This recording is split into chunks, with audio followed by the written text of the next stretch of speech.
प्रणाम, नमस्कार। आपका हार्दिक स्वागत, हार्दिक अभिनंदन। आज एक चर्चा और लेकर आया हूँ आपके सामने। मैं आपका हार्दिक स्वागत कर रहा हूँ, आपका हार्दिक अभिनंदन कर रहा हूँ और आपको नमन कर रहा हूँ।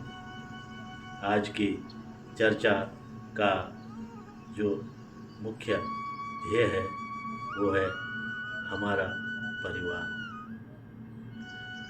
3 प्रकार के मनुष्य कहे गए हैं, एक विजयी, एक साधक और एक ज्ञानवान। सभी सुख के साथी होना चाहते हैं, क्योंकि इस कलयुग में दुख बहुत हैं, सुख क्षणिक हैं। दुख में कोई कहीं भी नहीं जाना चाहता है। भगवान श्री राम का जीवन और भगवान श्री कृष्ण की लीलाएं हमारे जीवन की एक गंगा जैसी धाराएं रही हैं और बहती जा रही हैं। जहाँ रामायण में वर्तमान समाज की ओर कटाक्ष भी करती रहती हैं, दूसरी तरफ महाभारत परिवार में अच्छाई बुराई का भेद भी बताती चली आ रही हैं। प्राय देखा जाता है कि कभी समाज में मंथरा और केकई जैसी कुटिल बातें भी होती आई हैं।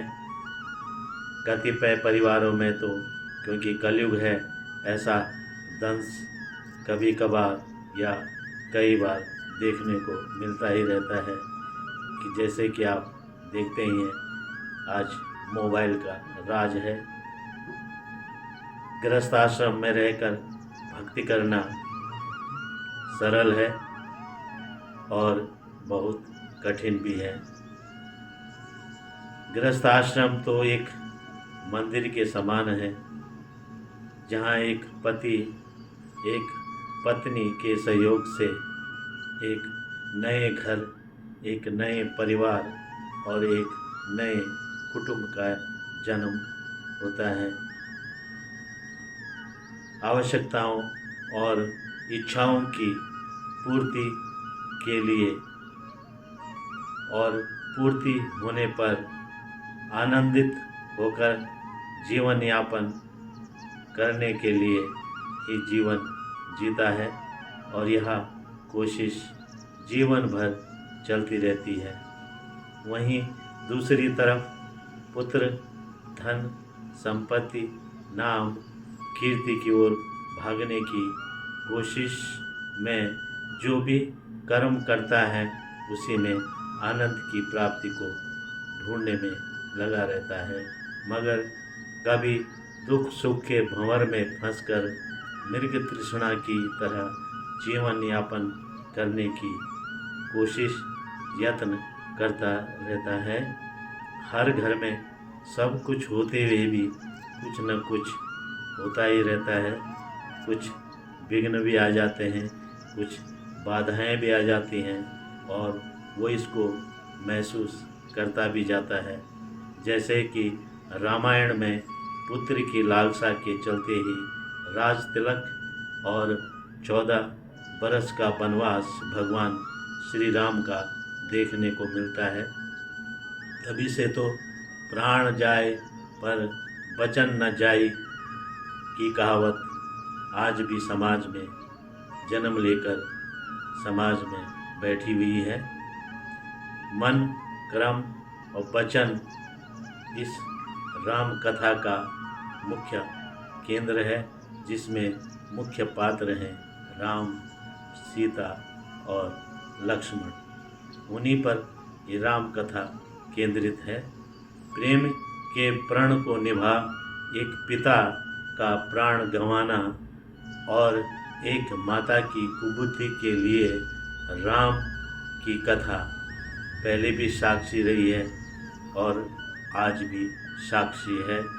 पुत्र कैसा होना चाहिए, गुणशील, शीलवान या अच्छे स्वभाव वाला तो होना ही चाहिए, जो परिवार की रीढ़ बनकर सुपुत्र की परंपरा को आगे बढ़ाता चला जाए और उस परंपरा को निभा सके।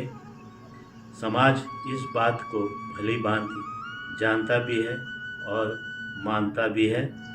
राम का जीवन और कृष्ण का गीता का ज्ञान हमें सत्य की ओर ले जाने की ओर प्रेरित करता है और प्रेरणा देता चला आ रहा है। यही तो हमारे समाज परिवार की नीति की मूलभूत संस्कृति रही है। महाभारत से भी हमें कई शिक्षाएं मिलती हैं, जैसे कि अच्छे बुरे का पहचान का भेद बतलाता है। वैसे ही पुत्र मोह, अधूरी शिक्षा, कड़वे बोल, गीता ज्ञान सत्य का की ओर चलने की सीख सिखाती रहती है। भरत भूमि वैसे भी साधना, तपस्या और त्याग की भूमि रही है और इसी भूमि की यही संस्कृति इसका वाहक रही है, जहाँ एक तरफ वेदों के साथ हमें जन्म मरण के बंधन से मुक्त कराने के उपदेश देते हैं, साथ ही हमें सही मार्ग दिखाने का एक साधन आज तक भी बने हुए हैं।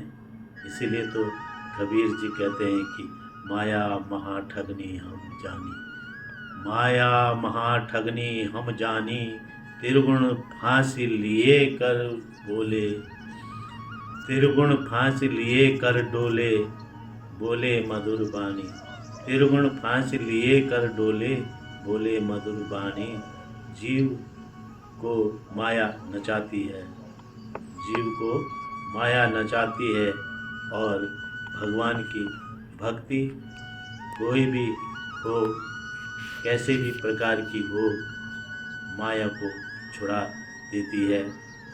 जीवन बहुत छोटा है, इसलिए मन को बिना अहंकार के अच्छे कर्मों की ओर ले जाना ही सच्चा जीवन सार है, सच्चा परिवार का सार है।